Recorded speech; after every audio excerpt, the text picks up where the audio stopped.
My mic was not on. Welcome to the B Team. An apropos start to the Wednesday edition. It is September user error, the 17th, 2025. And this is a We Learned Wednesday. I'm learning how to budget my time today. I usually budget my time well.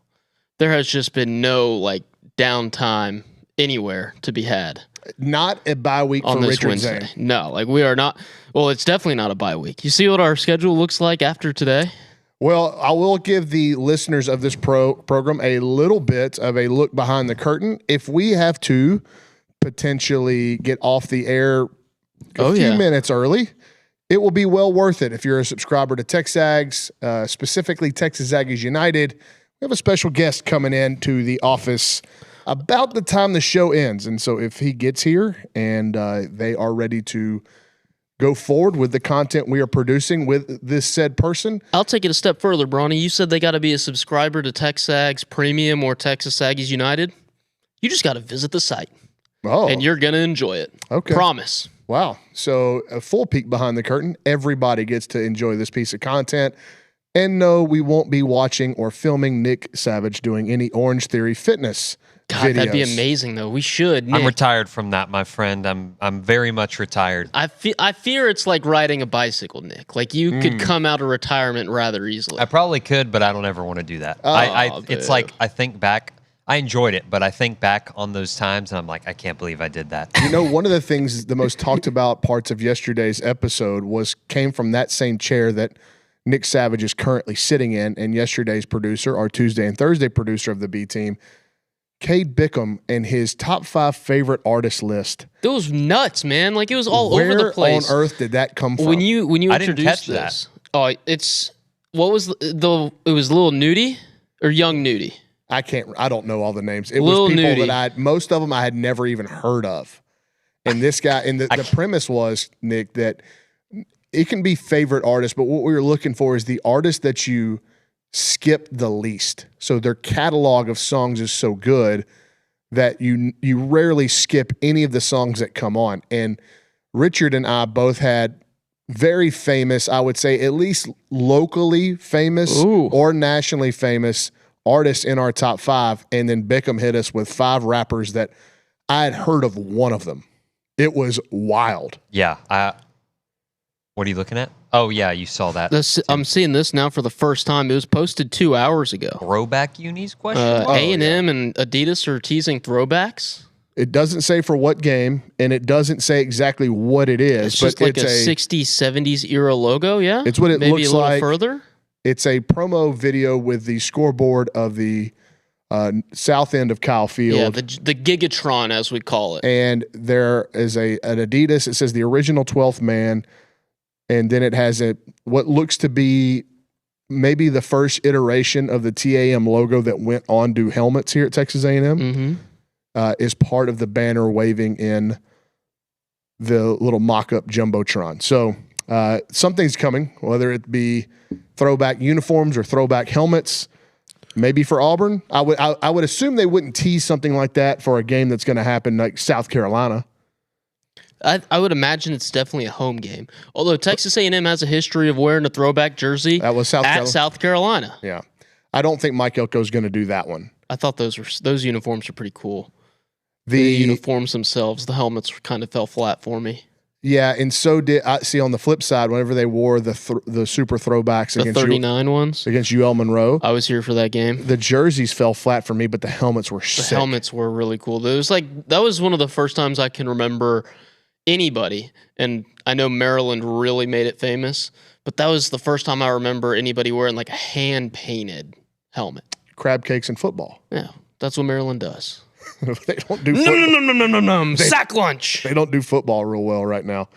I am interested to see if you go look at what Mike Elko did when he was at Duke, very creative, not traditional every week, a lot of different jersey combinations, helmet combinations. I loved the script Aggies. We've seen that twice now on a black helmet, on a white helmet. We have to assume at some point it's coming on a maroon helmet. I think that's safe to assume. Again, we are assuming. We don't actually know. I don't have behind the scenes. This isn't like Mississippi State. You saw this before the season started. They unveiled like 8 different helmets they're going to wear this year. Like Mississippi State knows what kind of helmet combinations are coming. A&M doesn't. Yeah, we're exactly right. We're not trying to be funny here or play like we don't know when we really do. We genuinely have no clue what's coming, or if that's even a jersey announcement. We have no idea what that announcement's about. It could be just about anything, but it seems like there's some kind of combination coming from Adidas. I don't think they would tease it like that if it were just like a clothing thing for sideline or fans. Yeah, it feels like this is going to be a jersey. Do you like throwback jerseys? Do you obviously A&M is announcing they're going to wear an alternate, and I imagine it's just going to be the black version. What are we talking about throwback though? Like to me, the 98s. Well, I guess for a lot of people walking around on campus now, 1998 is a long, long time ago. To me, I was in middle school, and so it doesn't seem like a super throwback to me. Also, to the 98 throwback when they wore those against Kentucky, I thought they were cool. But to your point, like what Texas A&M is wearing now is just a cleaned up version of that, right? I love those helmets. The T is now smaller, it's centered, the logo's a little cleaner, the typeface is a little different, more Texas A&M specific than the past block letters. Like they're essentially wearing the same thing. It's completely different to what Texas A&M did in that, Kevin Sumlin era where the shoulder stripes were absolutely indicative of jerseys worn in the 50s. Yeah, those were styled as throwbacks, but they were very new and very different than anything A&M had worn in so long. Sure. And we have talked about A&M jerseys and helmets on the show before. I'm just super excited. Actually, it was funny. I had a dream last night because we've been talking about so much football stuff that A&M wore against LSU on the road. They wore the black pants from last year with a white jersey. With a white jersey. I know you can't do it at LSU. It was a dream, right? Yeah. But they were wearing black pants, white jersey, white helmet. I don't know how that would look. I don't know about that. But I remember playing like NCAA 14 and finding the codes for all the jersey packs they would unveil like after the fact. And I remember mixing and matching different things. That was always enjoyable. If Texas Tech would ever bring back those early 2000s. I know. Here you go. You're just on your bass boat helmet. Just give me the bass boat flake. You know who else had that? I think was Virginia Tech. So all the technical schools I think had, or at least a couple of them had the bass boat glitter. For whatever reason. Technical schools, did you like the Georgia Tech honeycomb back when they were Russell Athletic? No, I did not. It was very unique to them. I'll give them credit. For that. That was a rough era of jerseys. But that Russell Athletic? Late 2000s, right? Something like that. Is it post Calvin Johnson? Yeah, it was post Calvin Johnson. Mm-hmm. Yeah, post Calvin Johnson. GOAT, by the way. Shout out to the Lions running off 2 generational players in their prime. All right, so it's a We Learned Wednesday on the B team. We'll have a few things at the end of the show.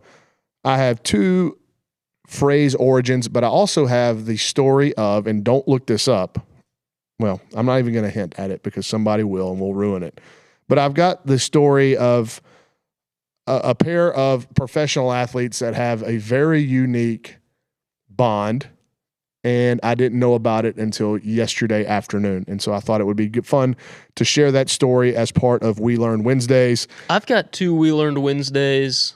One of them is sports related, and it's actually throwback jersey related. You want to start with that? Because what I have learned, I was going to start the show with, is that the tush push is not illegal, but it needs to be adjudicated correctly. So I saw that on your rundown. Tell me what you mean by wanting it to be adjudicated correctly, and where do you see it being enforced incorrectly? Okay, so when the term line of scrimmage comes across in colloquial, just jargon of football, do you or Nick know exactly? I mean, it's the imaginary transverse line that separates the offense from the defense. We know that. But did you know that there's a rule for how wide it's supposed to be? No, I didn't. I just imagined it was a line. Singular line, doesn't have any width to it. So from what I read, it's supposed to be as wide as the football. Okay. So you're supposed to be, the center's head. He can reach out with the ball, but it's supposed to be on either side of the football, a football's length. That's the line of scrimmage. And when you watch some close, and I should have sent Nick the video. Oh, he's got a clip of it right now. Now, there's the center. He's over the ball. You can't even see it. Right. The ball is about in his chest. And then you have the guard, and then most of the defensive line is going to be in what I think would be in the neutral zone or within the line of scrimmage. So that part of it is not enforced properly. I think there's alignment issues there. If you go back and look at the side video from when the Eagles ran it against the Chiefs at the goal line, both guards are ahead of the center. Really? They're in front of the center, and they're also moving before the snap. And I'll try to get that. I'm going to get that video real quick. Did you see it when it came across social media, Nick? I'm actually watching it for the first time now, and you're absolutely right. But 1 second, I'll pull it up. Okay, so while Nick's working on that video, that's my issue. The play itself is not illegal, but I think where the big uproar has come from is that, oh, here we go.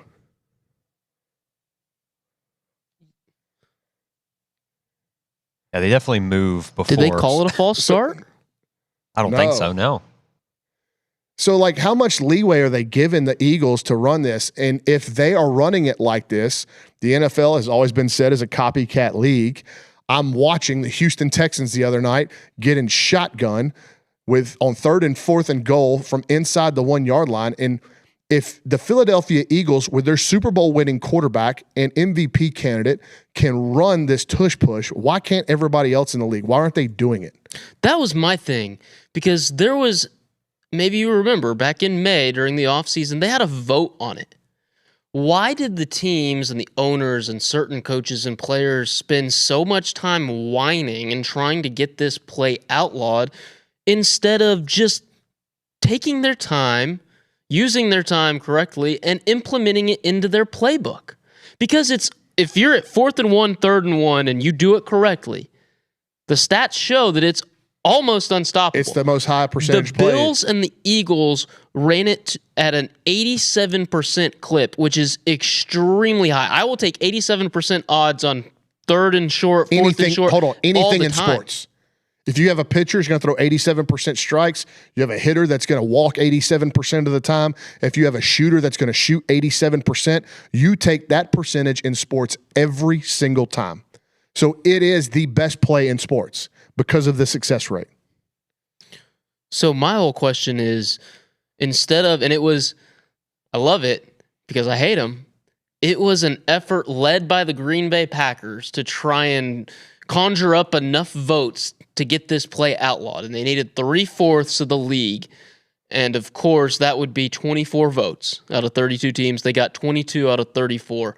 I love that 10 teams, so 9 other teams, including the Philadelphia Eagles, basically said, no, we're just going to line up. We're going to play big boy football. Like, we're going to figure it out. We're going to find a way to beat it, or we're going to use it to our, to our credit, to our success. Again, I have no issue with the play, and I think that the majority of the league has no issue with the play. It's got to be officiated properly. Yes, it does need to be officiated properly. I'll give you that. And there was, I was watching the segment this afternoon on McAfee, where he has AQ Shipley on, and they talk nothing but offensive line play.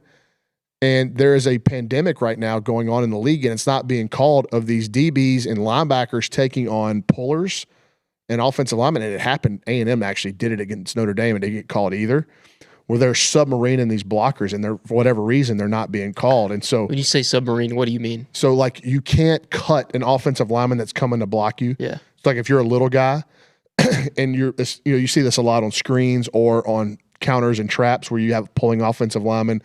They get into the second, third level, and instead of the DB just tries to take out and make a pile, just so they just take out the blocker. You can't do that. Yeah. You can't submarine them and just leave a pile there. It's dangerous. So they've ruled it dangerous. It's the same reason why they won't allow you to throw a player. or carry a player. They want to mitigate as much injury risk in this gladiator sport as possible. But the league has found that this specific play, the tush push, there's no real increase of injury to anybody involved.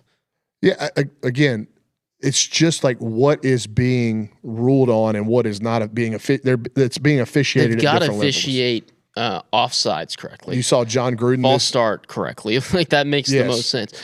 Illegal formation, right? Like you have to line up to do the tush push correctly. There's still got to be the correct number of people in the backfield. Well, you saw John Gruden start losing his mind over the pass interference calls, and Travis Hunter got one, and it was not pass interference. And then when you look at the super slow-mo replay, you're going, well, he kind of gets his wrist.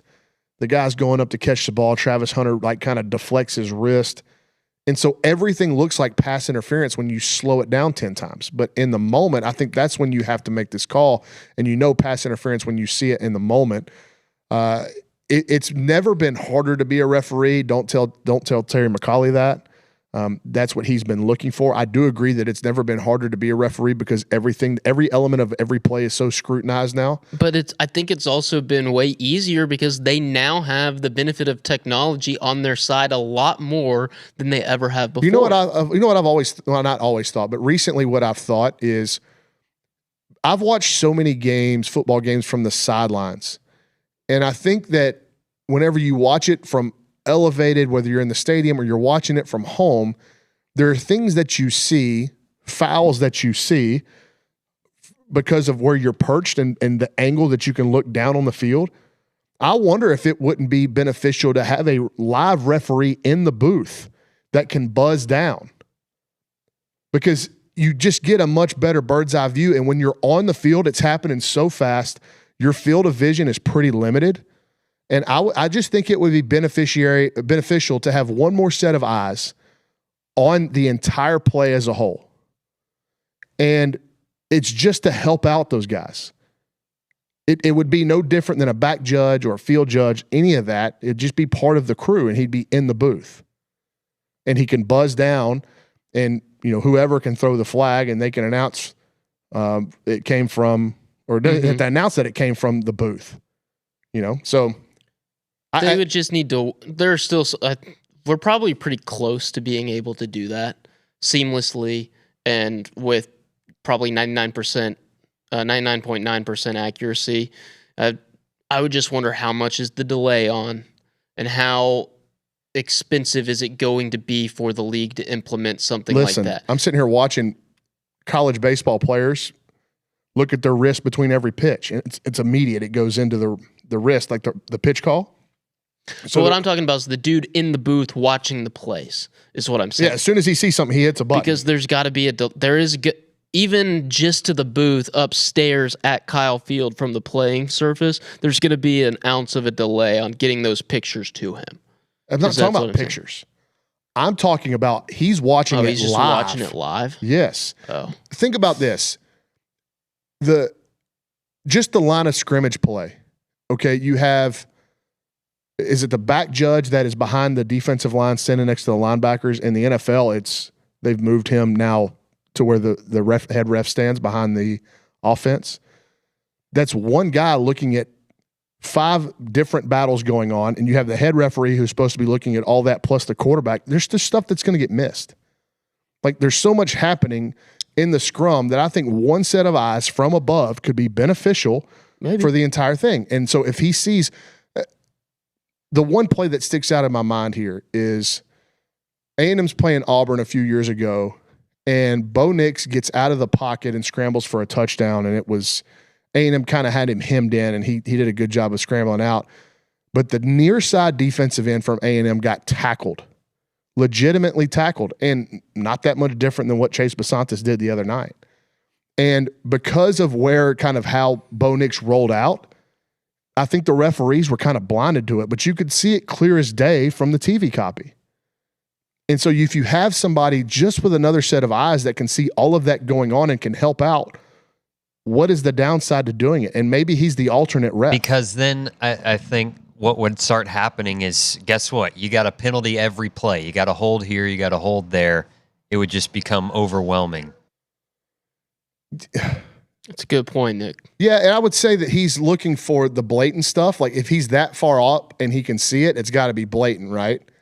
But just how, like, think of it this way, like how frustrating it, and I've heard this argument about like automated balls and strikes too, but just think about how annoying it'd be if instead of the play we got to end the game, last Saturday, Booth buzzes in. No, actually there was holding here, doesn't count, A&M loses. Like that would not sit right with me at all. It happens. I thought it was pretty blatant holding, right? And the referees missed it, and A&M was the beneficiary of that. I want – there's going to be human element in officiating sports. No, it's just part of the experience. But I think we can mitigate it some by having one – I'm not asking for 20 other people to have the jurisdiction to be able to throw a flag. Just one more set of eyes up there. And I think you could probably limit it to – just what's happening in the box, right? Like in the tackle box, whether you have linemen downfield, whatever, holding, crackbacks, chop blocks, those things, I think you can limit, because whenever you have plays down the field, those guys, there's not as much for those side judges to be looking at. And you know what I'm saying? I do see what you're saying. They're looking at kind of singular matchups. So there's just so much going on in the box. You've sometimes got 15 guys in one tight space. There's just no way for 4 people to see all of it. Right. And they're at tough angles. I am on the side of the referees right now. It is tough. When you are on the field, it is very tough to see what's going on in the scrum. Yeah. I have no idea what's going on. We're looking at ways to try to clean it up and make it better. And I'm looking at ways to try to help officials. Whenever we complain about SEC umpires, I'm not on the side of, hey, these guys need to be fired. I'm like, give them better training. Give them more training. I'm on the side of certain guys need to be fired.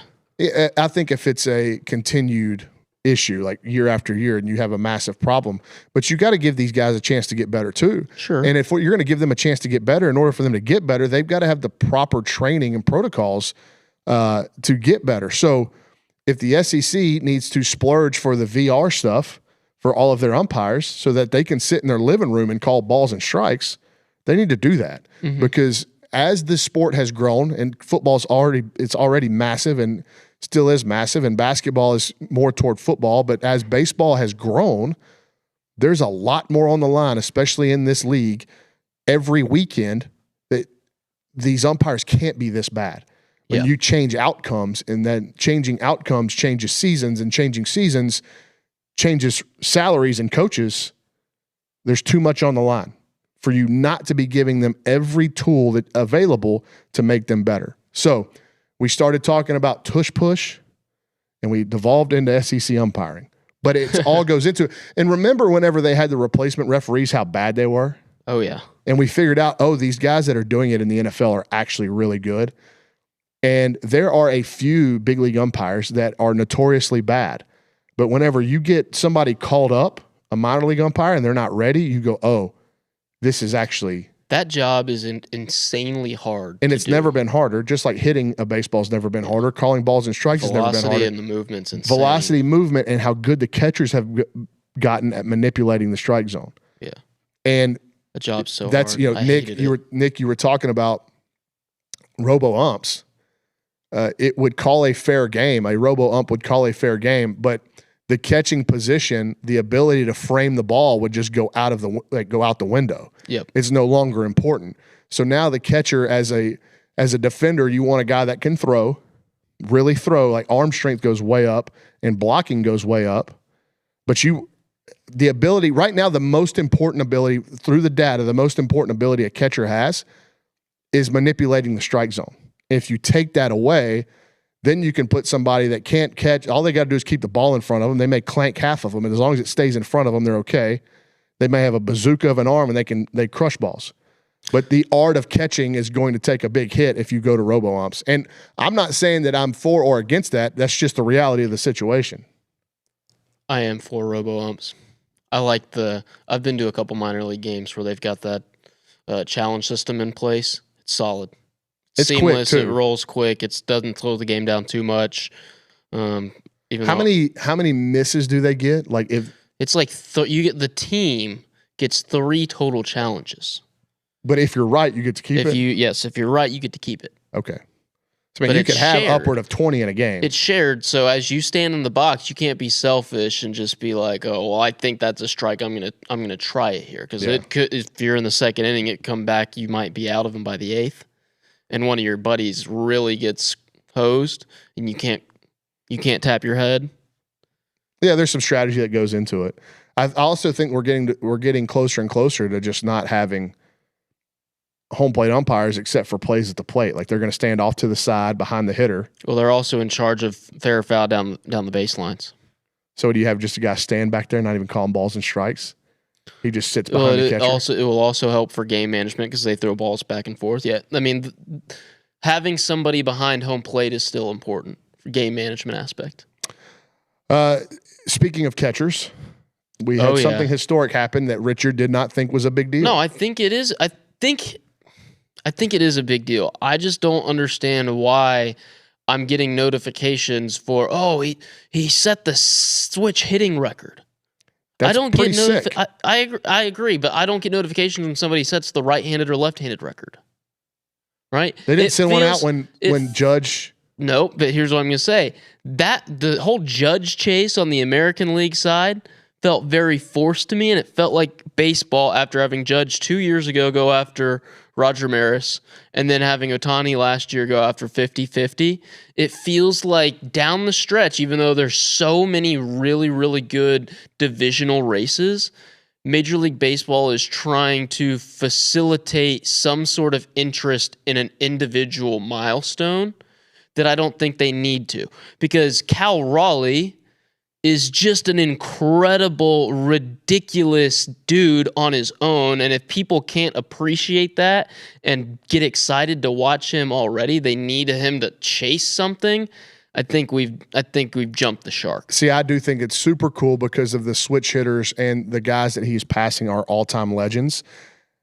And the position that he's doing it, that is so demanding day in, day out on your body. And those of you that are unfamiliar, Cal Raleigh hit 2 home runs last night against the Royals to go to 59 on the season. That's the most in the history of baseball by a switch hitter. He leads the major leagues in home runs. And he will almost certainly get over 60, a record that stood for, 40 years? Well, it was 60. It was 61. 61, Roger Maris in 1961. Yeah, so it was 38 years before Mark McGwire broke it. Mm-hmm. And then Barry Bonds goes north of that. It goes all the way to 70. I think it's 73. Yes. And so those records are falling quicker and quicker. I don't know we just talked about how good the pitching has gotten. I don't know that anybody's going to get to 70 again. It just feels the strength of the dudes now. And I watched Mark Kyle McGwire Schwarber. was pretty strong. Well, sure. So was Barry Bonds. But now the velocity is ramped up. So with their strength, the power plus power thing, watch Kyle Schwarber be completely disconnected from his upper lower half on Monday night and take a ball that's out of the strike zone and just hook it out to right field. It was insane. The strength of every dude. The combination of strength and movement patterns and efficiencies in the game of baseball has never been better than it is right now, ever. Mm-hmm. And I don't know if we are close to the threshold or the ceiling where it can't get any bigger, faster, stronger, throw harder. But I can't imagine a human – if we get humans starting to throw the ball 108, 110 miles an hour, we got to back the mound up. Or lower it again. I think back it up. I mean, you're asking – You'd be taking away leverage by lowering it again. The 90-mile-an-hour fastball takes 0.38 seconds to get to home plate. It takes the human mind 0.2 seconds on a 90-mile-an-hour fastball to recognize pitch type. Is it a strike? Should I swing? Timeout. That's at 90. The elite human mind.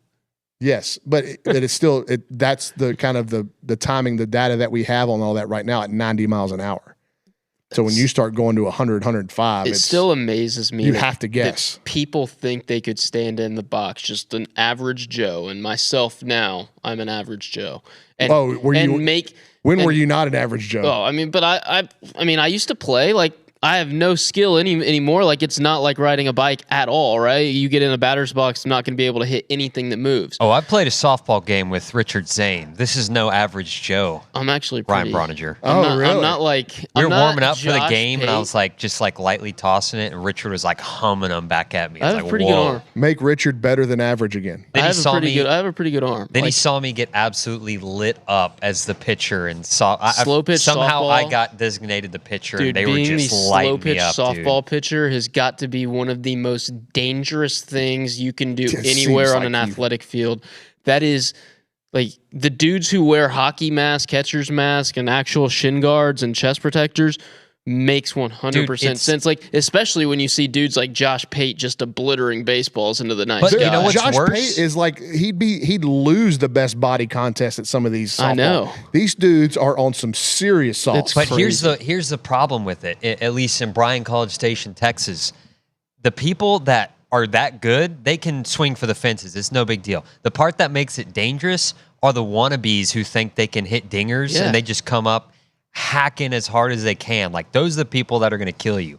You suck if you do that. I've got slow pitch softball figured out. I'm not I will swing hard, but I won't swing it as hard as I can, because with the pitch type, like where it's going, you can easily place that for a base hit every single time. Richard Zane, big OBP guy on slow pitch softball. So one of the best things I ever did was my senior year in high school. My dad had been playing in a men's Sunday morning league forever. And you had to be 18 to join the league. So I was 18. I got to play with my dad and his twin brother on the same team for an entire year. It was fun. I bet those old men were so tired of you and your energy running around out there.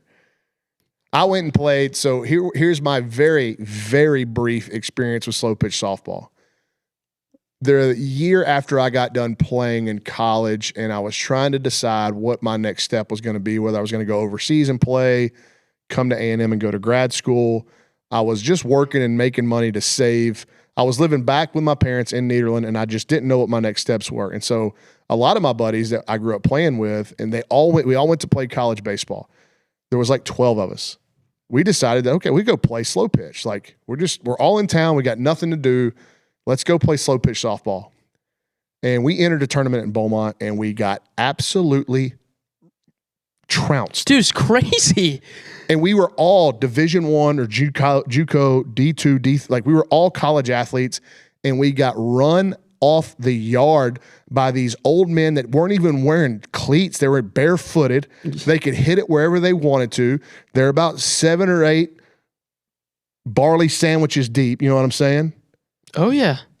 And like guys that got cut from our high school baseball team had been playing, while we were out playing real baseball, they'd been playing slow pitch softball every weekend for 5 years.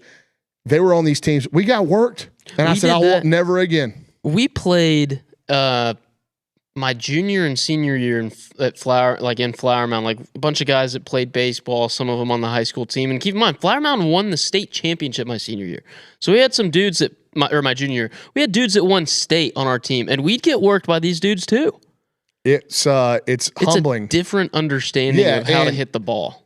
We also didn't know then. Like, we just went and bought some cheap bat from Academy, and that's like the worst thing you can do. The bats make a huge difference.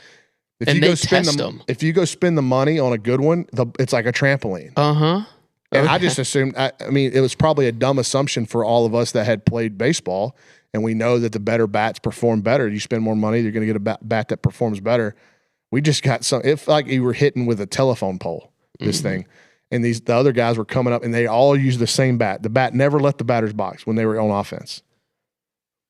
We got down this slow pitch softball rabbit hole because we got started talking about Cal Raleigh and how impressive he is. How many home runs in a single season do you think Cal Raleigh could hit in a slow pitch softball league? He looks like when his time's over, Big Dumper could crush some cold beer and hit 1,000 homers in a slow pitch softball season.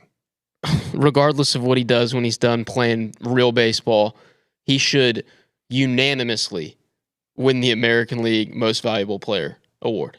I'm sorry. And Aaron Judge is an incredible player, and he's had a great year too. But Cal Raleigh, that many home runs as a catcher, just the longevity alone, and to be available every single day at the most taxing position in the sport is jaw-dropping. Okay, so your vote for AL MVP is Cal Raleigh. What about NL MVP? I think because Shohei Ohtani set another record yesterday. Yeah, I think 50 home runs and 50 strikeouts in a season has never been done. And I'll start by saying this. I think the most valuable player award should go to the guy who is most valuable to his team or to his teams, and his team has to have success, right? Because for a number of years, Mike Trout was the best player in baseball. Hands down, not even close. But he doesn't win most valuable player every year because the Angels are a bottom feeder. The same could be said in basketball. LeBron James is one of the greatest players we've ever seen play the game. He could win the MVP every single season, but it's not best player award. All that to say, I still don't know if the Dodgers are going to win the division, with or without Shohei Ohtani, because they have a trash, you-know-what, bullpen.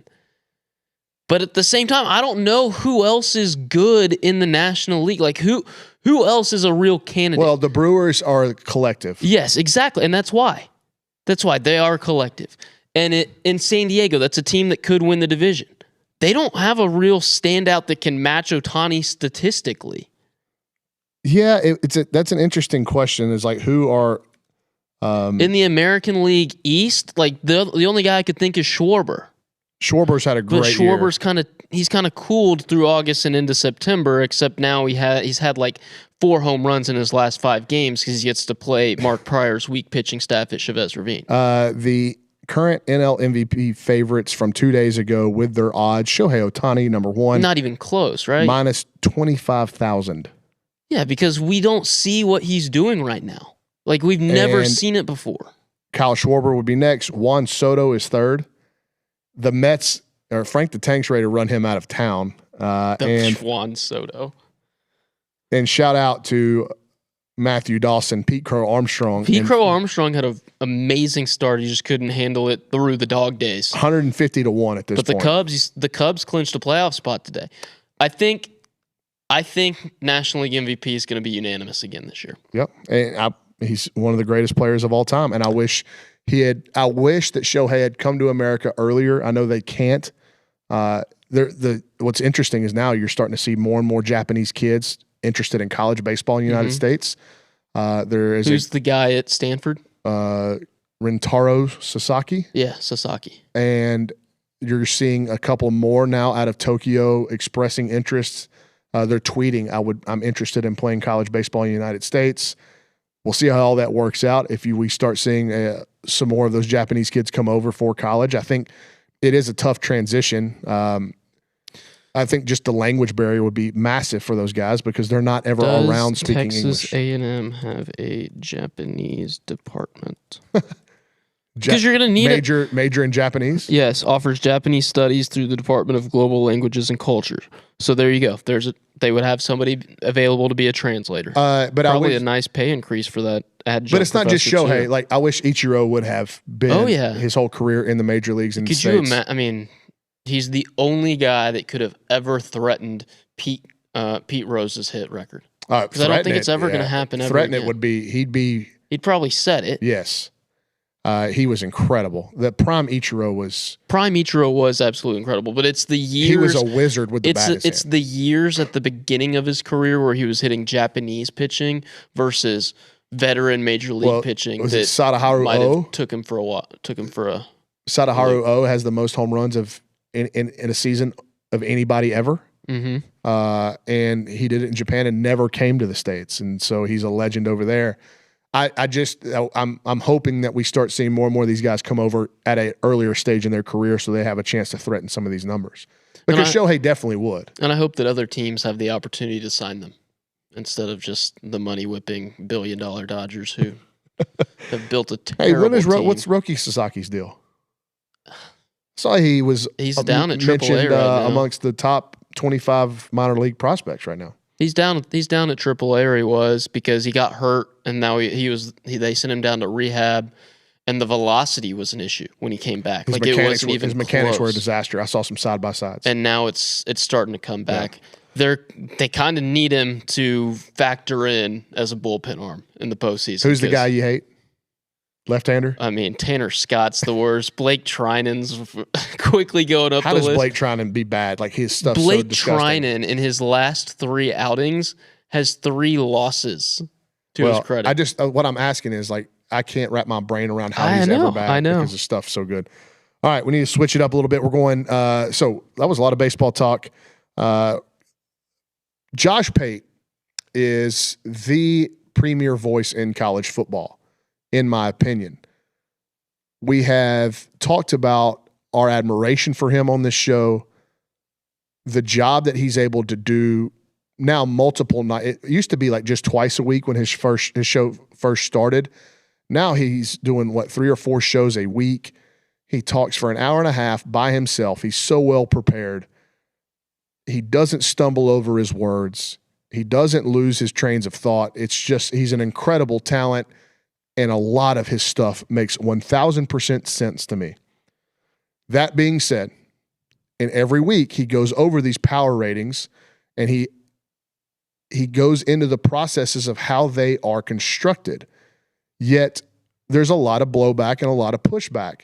And all of his JP poll is if these teams played on a neutral field, who would be favored? And that is how he constructs this list, 1 through 20. Now, I understand that wholeheartedly. And you look at it and you go, well, hold on. Like, A&M just beat Notre Dame. In the JP poll, A&M is 10. Notre Dame is 7. He's saying that if those teams rematch on a neutral field, remember, Notre Dame was 6.5-point favorites. And what's funny is if they make the extra point and that thing goes to overtime, they might cover. Yeah. Because they could score and A&M couldn't. And then they win and cover. They were a dropped extra point snap away from potentially doing that. But all his poll is saying is that if Notre Dame and A&M played in Oklahoma City this week or in Fayetteville, Arkansas, just somewhere in between. Would you go to Fayetteville? Watch that game? If I didn't have to deal with Arkansas fans, yeah.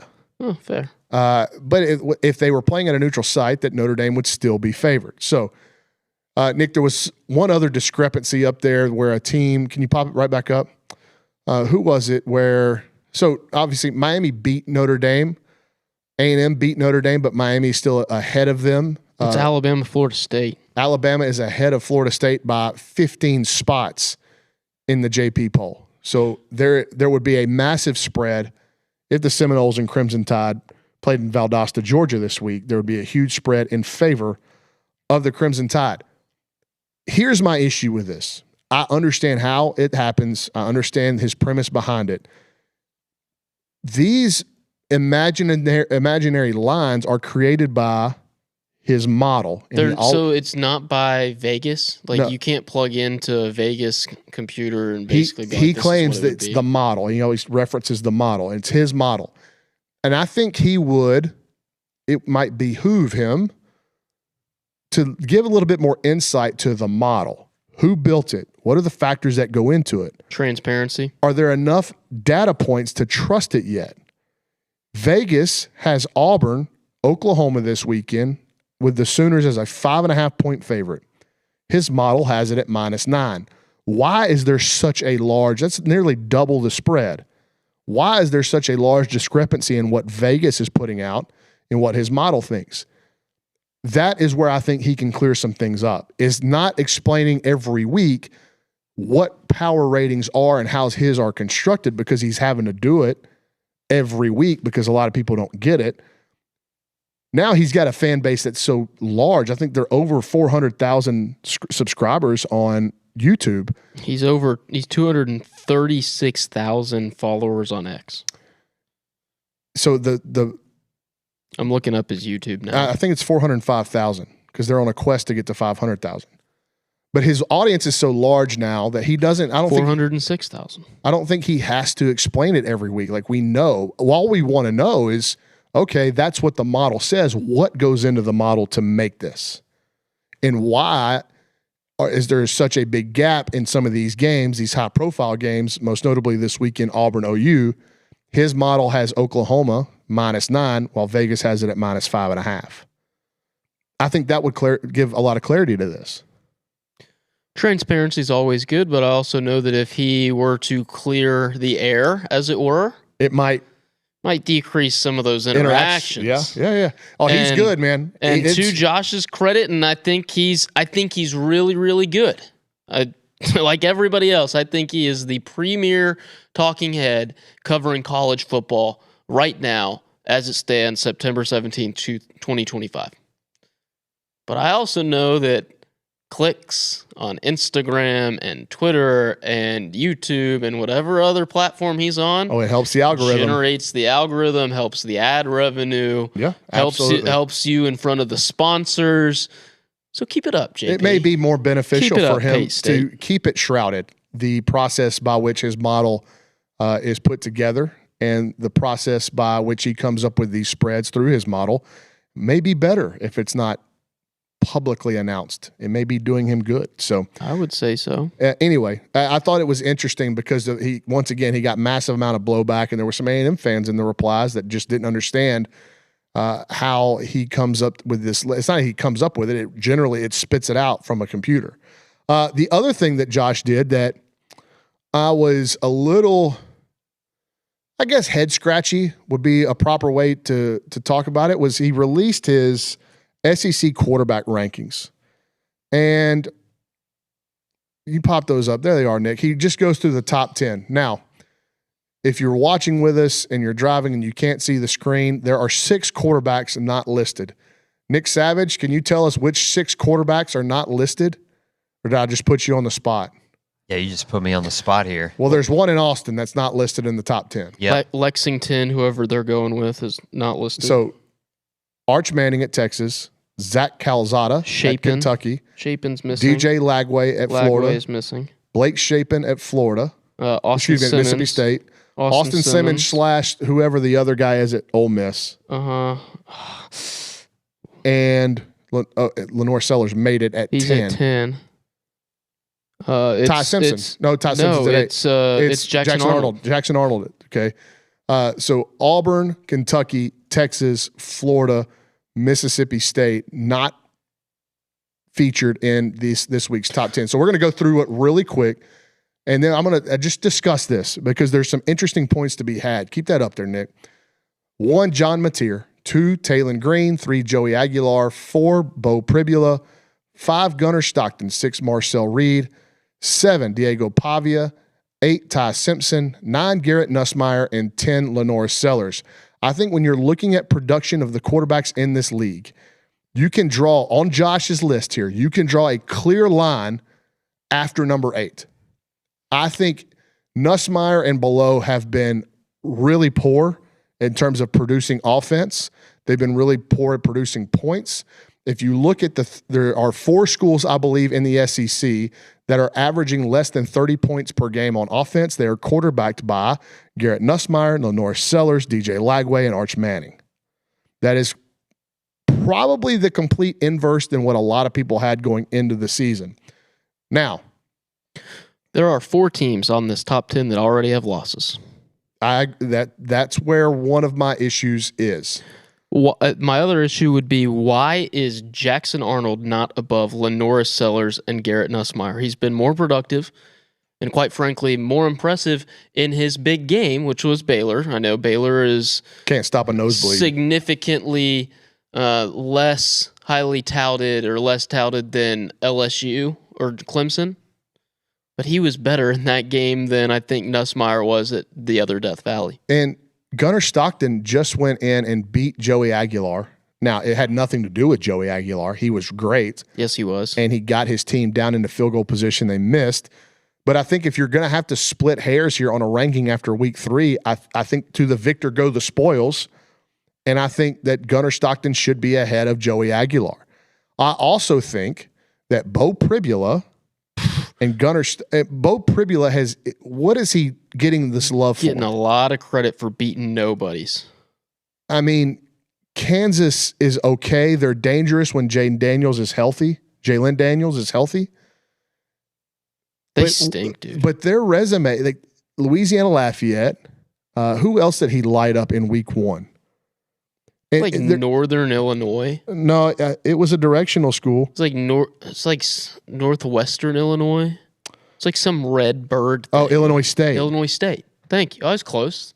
I should get credit for that, right, Nick Savage? You do get credit. Thank you. You're giving you credit. Ding. Point for Richard. So he's beaten. Is it Central Arkansas? Yeah. Yes. No, Illinois State was Oklahoma. Oh, so I don't get credit. You get no credit. Hand up. Hand up. This is like when Tony Reale would like points down, negative points on around the horn. They beat Central Arkansas, so I get points because I said it was a directional.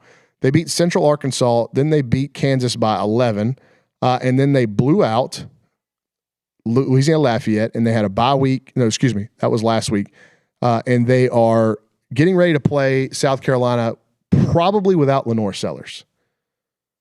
Like, what about that resume is better than what Marcel Reed has done? He put up 61, and I don't think he probably put up all 61 against Central Arkansas. He put up all 42 against Kansas, or at least he was quarterbacking the offense that did that. And I think he got pulled late in the Louisiana Lafayette game. Bo Pribula might not even be the starting quarterback at Missouri if the other dude doesn't get hurt. That's a fair point. Like, he might not even be Sam Horn. He might not even be the best quarterback at his own school. Well, and so I thought Marcel should have been ahead of Gunnar Stockton. I thought he has been better than Gunnar start to finish. I think he's definitely been better than Bo Pribula and has a better resume. I just thought I'm not sitting here campaigning for Marcel to be the top quarterback in this ranking at all. I just have some issues with kind of the middle of the pack there. And this is an interesting discussion, I believe, as brought forward to us by Matthew Dawson in the group chat. And this is interesting, Nick. If Mike Washington, the running back for Arkansas, doesn't fumble and the Razorbacks go down and score and beat Ole Miss, is Taylon Green your number one Heisman contender in week 3 or after week 3 of the season? Because his numbers are insane.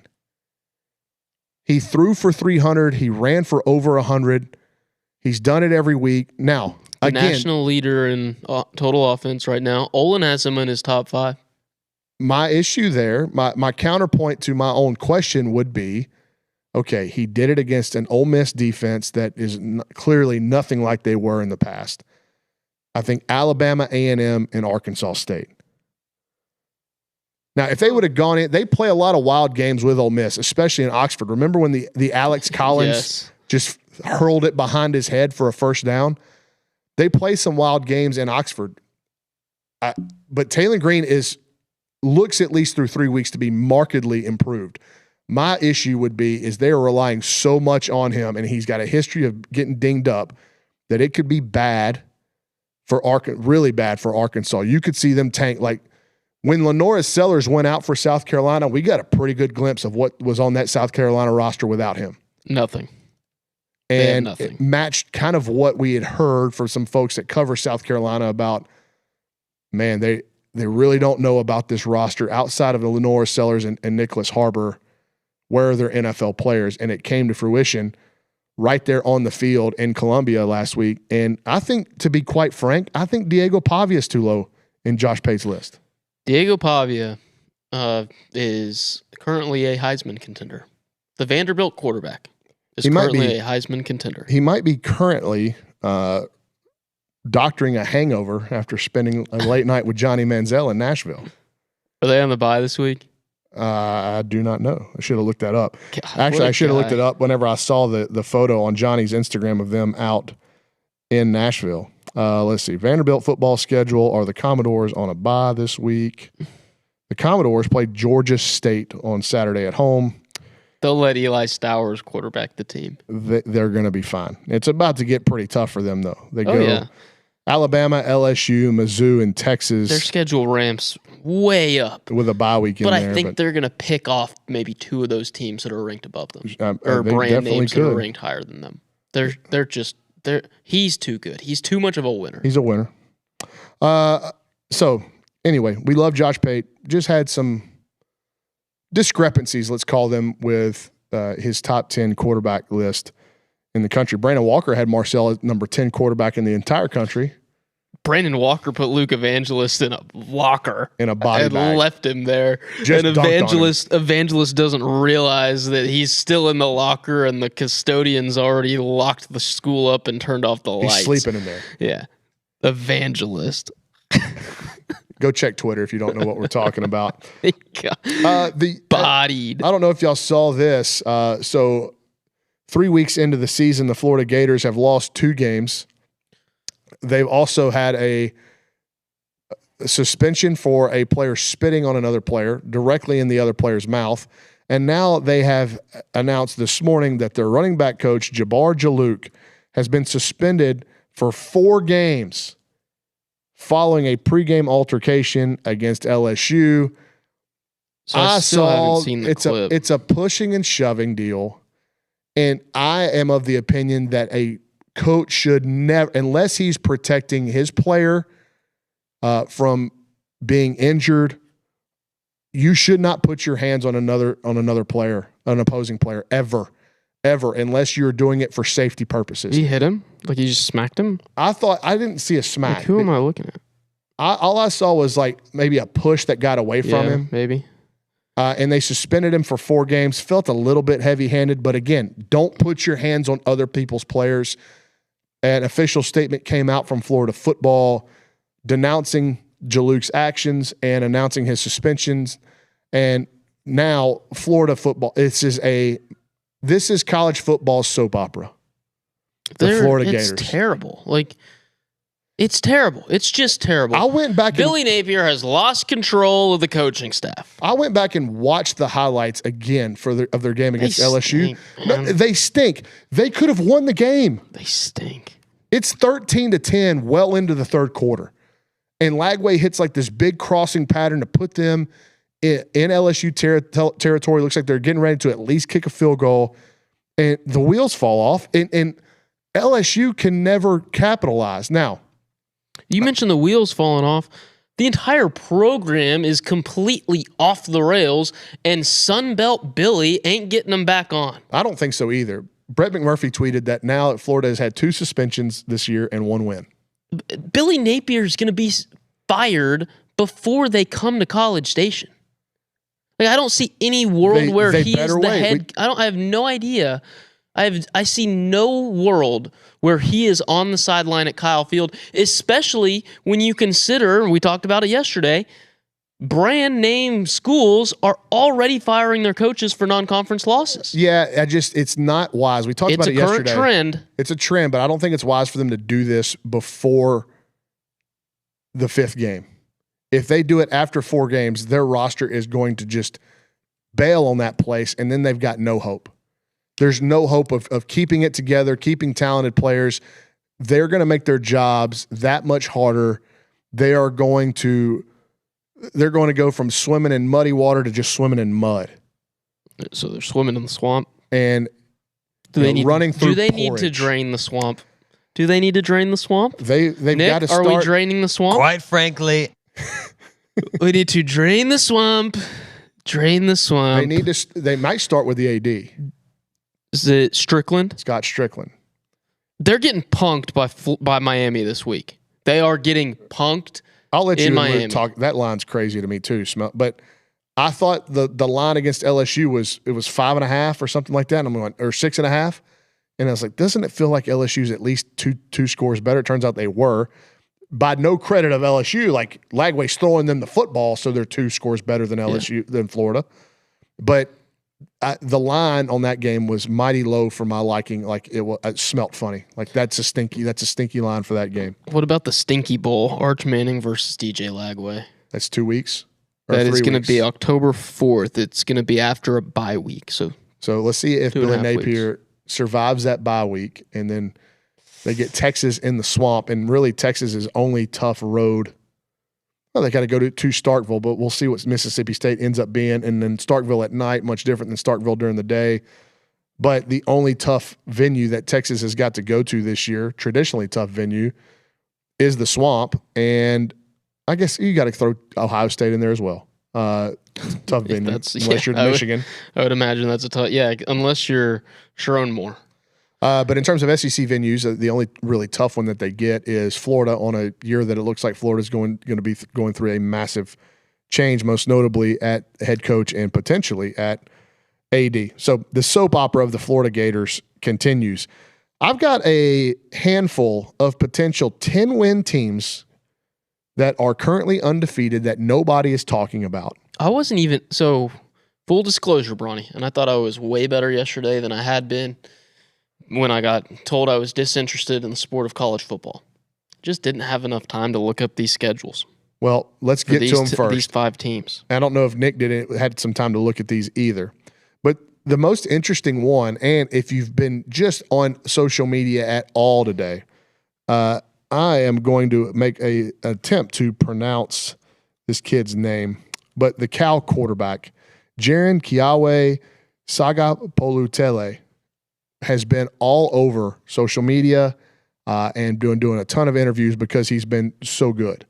And Cal is 3-0, and if you look at their schedule, they have a real shot to get to 10 wins. San Diego State this week. San Diego State, Boston College, Duke, UNC, Virginia Tech, Virginia, Stanford, SMU. So I think that Louisville game's really tough. That Stanford game, it's the game, and then SMU. Stanford's no good. Stanford is no good, but it's a rivalry game, so crazy. The band is on the field, Bronny. I think their 2 biggest tests are Louisville and SMU. They get SMU at home. They got to go to Louisville. I mean, 10 wins seems like I may be lowballing them. If they're really good, they could be getting ready to host SMU as an undefeated 11-0 Cal Bears team. And I couldn't even tell you before the season started who their head coach was or who their quarterback was. Who is their head coach? Time out. Let Matthew Dawson tell me. Is he back there? No, he's upstairs still. Because he would know. It used to be Tim DeRuyter, right? Was it? Or he was the DC there? Coach DeRuyter. It was Justin Wilcox, who was at Boise State. Yeah. Justin Wilcox. And so Cal is super interesting. When you look at their schedule and starting off 3-0. That schedule stinks. Potential playoff disruptor, the Cal Bears. Here's another one, and you ain't going to like this one because of who they play this weekend. They're going to lose this weekend. The Nebraska Cornhuskers are a potential 10-win team. 3-0. I have talked about how they're getting too much love right now. I did not think they looked great against Cincy to open the season. That game was a mess. It was a mud fight. But if they beat Michigan this weekend, they're going to have a chance to roll up quite a few wins. Listen to the schedule after Michigan. Can we give them a lot of credit for scoring 127 points on the likes of probably a loss there. UCLA, Penn State, probably a loss there. Iowa. There's 10 wins there. The path to 10, if they beat Michigan, I'll even say it's likely. Yes. I'll say it's likely. And there is speaking of Josh Pate, he was talking about year 3 of Matt Rule. It's the rule. He calls it the rule. Year 3 of Matt Rule, everywhere he's been, sans the Carolina Panthers, he's been exceptional. He's a good coach. He's a really, really good coach. I just don't know if they've got – I think it's hard to say. Who's the better quarterback in that game?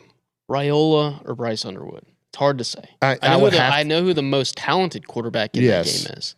But I don't know who the better quarterback is at this stage. I would lean Raiola just because of the experience and how much he's played, but the experience isn't a big enough gulf between – the talent is a bigger gulf than the experience, in my opinion.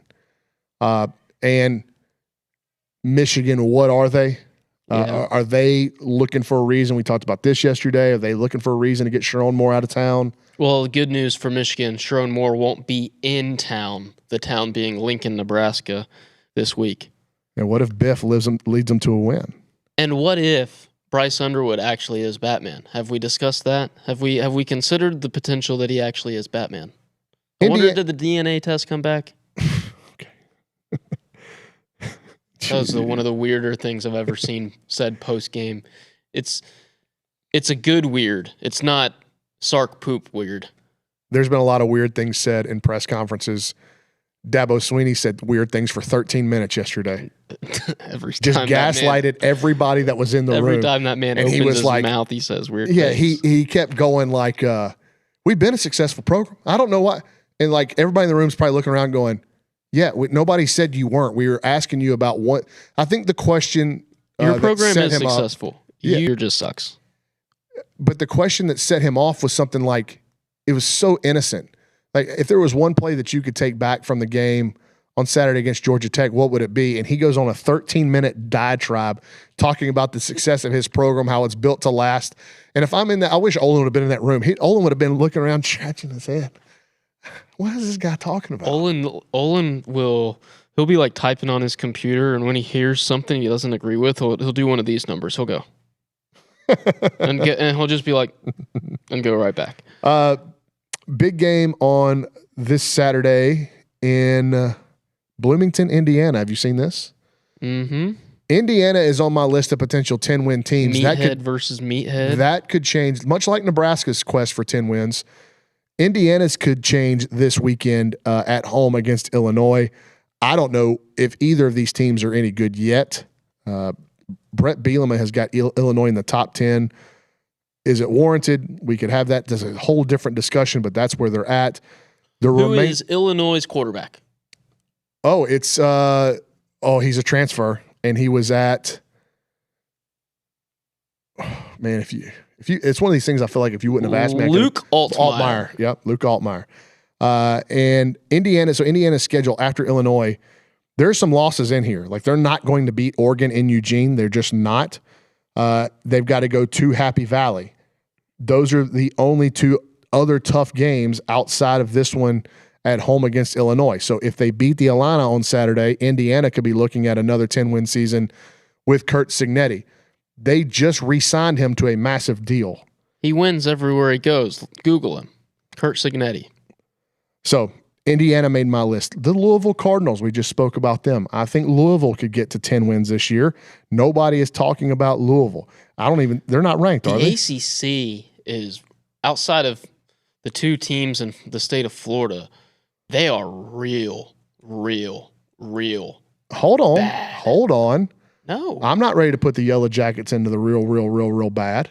That's true. Okay, so those Yeah, three they teams. were. If I were to offer up my pick for this segment, I would say if you look at Georgia Tech's schedule, they could be.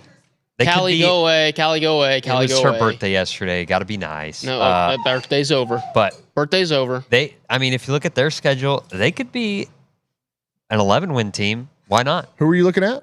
Georgia Tech. I have to pull them up. They were not on my list. Yeah, it's a sorority house back here, by the way. It's so loud. Cameo It's from so the loud. Tex Gals. It I can't hear you, yes, Callie. it is. Don't give her a mic. It is loud because I can just hear you through the door, and I can especially hear you when Nick's mic was on.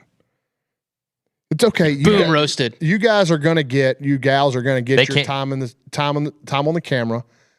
Your moment in the sun's coming with whenever I come back from my trip this week. Next Thursday, we're gonna do a bit, and it's gonna involve all the Tex gals back there. They're going to eat chicken nuggets so that Kaylee Dreyer and her 8-year-old palate conveniently not be here. Yeah, her 8-year-old palate can participate. Okay. They got her some pasta from one of those to-go places today. She said it hurt her tummy. It's because her, palate. All right. Let's look at Louisville first. Can the Louisville Cardinals get to 10 wins? Bowling Green on the road at Pitt could be tricky. Virginia at Miami's probably a loss. The rest of their schedule, they do have that big one with Louisville, but the rest of their schedule, there's a path there. Clemson stinky, at SMU's a hurdle, a definite hurdle, but there's a path for the Louisville Cardinals to get to 10 wins, and it's not that big of a stretch, and nobody's talking about them, probably because so far they've played Louisville has played Eastern Kentucky and James Madison, and that's it. They were on a bye last week, and they get Bowling Green this week. So there's still a lot of mystery about them. Are they any good at all? If you think they are, then there's a path to 10 wins for Louisville. Now, to Nick's point, let's look at the Yellow Jackets. Temple, win. Wake, win. Virginia Tech, win. Duke, win. Syracuse, win. At NC State could be tricky. Yeah, that's a tough one. Boston College, win. Pitt, win. Georgia at home. So you gave them 2, or you gave them 10 wins, pretty much. Yeah. So you're right. They could be looking at 11.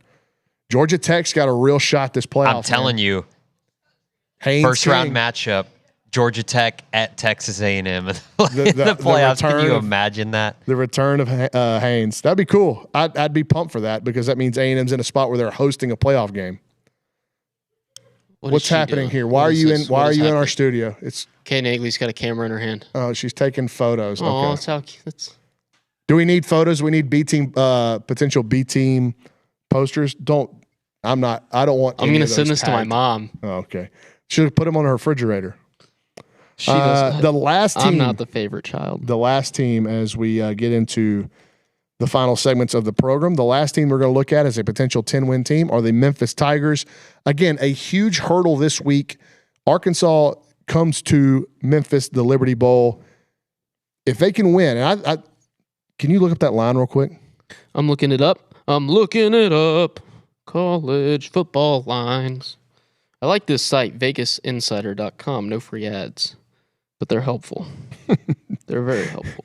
No free ads, but here's one. Yes. While Richard's looking that up, they have Arkansas, Florida Atlantic, Tulsa, UAB, South Florida, Rice. Tulane's going to be tough, and that's about it. Hogs 5.5. Hogs are favored by 5.5. I think Memphis can win the game. If Arkansas loses that game, Sam Pittman's officially, he's spit roasted, but we ain't turning him over the fire just yet. But he is got an apple in his mouth kind of thing. The imagery here. Oh, it's just a bunch of. We're making food references. Yes, well, that was a pig joke. Right. That's pork. And they're the Razorbacks. Yes, I get. Don't be sensitive.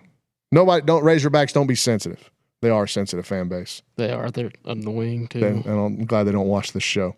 Anyway, so Nick, good call on Georgia Tech. Team. And of the one, so Cal, Nebraska, Indiana, Louisville, Memphis, and Georgia Tech. I think the most likely to get to 10 wins of that group are Cal, Memphis, and Georgia Tech. And Cal being in the ACC, could we have a Cal versus Georgia Tech ACC championship game? Because they both avoid Miami and did Cal avoid Miami? Or did they play at Miami? I think Cal avoids Miami. Yeah, Cal avoids Miami. They both avoid Miami and Florida State. The ACC might have some problems on their hands. Cal doesn't even get Clemson. I know Clemson's not the Clemson we're thinking of, but I would imagine that's still a tougher game. Yeah, it should be a tougher game for Cal, even when they're stinky. Well, I'm hoping this happens. I'm for chaos. As long as A&M's amongst the mix of teams that could get in and playing well, even if they're not, I love chaos. Give me 3 11-1 or 10-2 Big 12 teams. Give me 4 between undefeated and 10-2 ACC teams. Give me the same thing in the SEC and Big 10. Just make this so hard on the selection committee. And I will sit here and say that right now on September 17th. And then if A&M is a part of that jumble and gets left out, I'll be really, really upset and complain and perturbed. And that will be what we call hypocritical. You got the hippo part down. Wow. Wow, it was right there. More open than a hippo, Jean. Oh, we got to run it. We got to do our We Learns real quick. Yeah, let's do our We Learned Wednesdays. So let me pull mine up. You want to do yours real quick? Yeah, sure. So I've got one. This is Jenna's contribution. We were sitting there last night or a couple nights ago. She was watching something on Disney Plus, and she told me the longest tenured voices of Mickey and Minnie Mouse were married in real life. I did know that. You knew that? Yeah. It's Wayne Allwine and Russie Taylor. They were married from 1991 until Mr. Allwine passed away in 2009. Allwine was the third voice of Mickey Mouse beginning in 1977. He held that role for 32 years. His wife, Miss Russie Taylor, voiced Minnie for 33 years from 1986 until her death in 2019. They are both considered Disney legends. I did know that, but there's probably a lot of people that didn't. That's pretty cute. Okay, my origin of phrases today. I have 2 of them. Bite the bullet. This idea is thought to have derived from battlefield surgeries, when amputations and medieval medical procedures were done without anesthetic. To distract the patient, although torture victim may be more appropriate, from the pain, a bullet was placed in their mouth for them to bite down on. Sticks and leather were also used, but lead bullets were both readily available in a battle and malleable, so the patient's teeth wouldn't break. Ether came into use in 1846, so the phrase was born before this, either in the 18th or early 19th centuries, along with stiff upper lip. The saying grew in popularity in Victorian Britain, used as a display of courage or fortitude. So that is where bite the bullet comes from. The other phrase origin, is spill the beans. First attested in the 20th century American English. Possible origin of the phrase comes from an ancient Greek practice of using different colored beans for voting, where spilling the jar containing them would unwantedly reveal the results, though this might be folk etymology. Spill the beans. My last one, very quickly, Nick. The story of Fritz Peterson and Mike Kekich, who were teammates for the New York Yankees in the 1970s. They became very good friends. So close, in fact, that they would go on vacations together. And one vacation, I did know this story. They realized that they had fallen in love with each other's wives while on vacation. On this vacation, they decided they were going to swap wives and families. And so they did. When they came back to New York for spring training, George Steinbrenner was so disgusted by this act that he traded one of them away, so they couldn't be together anymore. But that is Fritz Peterson and Mike Kekich, and I think only one of them stayed together. The other couple split. Let's see if I can find that very quickly. Outcomes. Yes, the relationship between Mike Kekich and Marilyn Peterson did not last and ended shortly after the swap. Fritz Peterson and Suzanne Kekich, who had been married, they stayed together and eventually married in 1974. My other one was the shape of the Stanley Cup. Did you know it's different, or it was different in the past? Oh. Yeah, so this came about because the Detroit Red Wings announced their centennial jerseys, and there's a little Easter egg on the back of the lower hem. There's the 11 years for they've won the Stanley Cup. On one end, they've got the Stanley Cup as you know it today, again next to 2008, but all the way on the other side, it's kind of this cigar-looking shape. So the Stanley Cup, back in the day, it was commissioned by Lord Stanley, and they were giving it to people, and they were engraving names on it, so they started running out of room. They started adding bands, and the original shape from 1924 until the 1940s, it was a two-piece cigar-looking shape, so it would come apart and stuff, so they thought that was bad. In the 50s, they decided to make it one shape, and it gives it that barrel look to it. And they've got 5 bands. It's got space for 13 winning teams on it. And when a team when they run out of room for a band, they pop it off, put on a blank one, and they put it in the Hockey Hall of Fame. Cool. So it is a constantly evolving trophy that celebrates championships in hockey. Well, I hope our next guest will have a chance to look at a very prestigious trophy very soon. But we'll be back tomorrow. Rich will be back tomorrow on the B Team.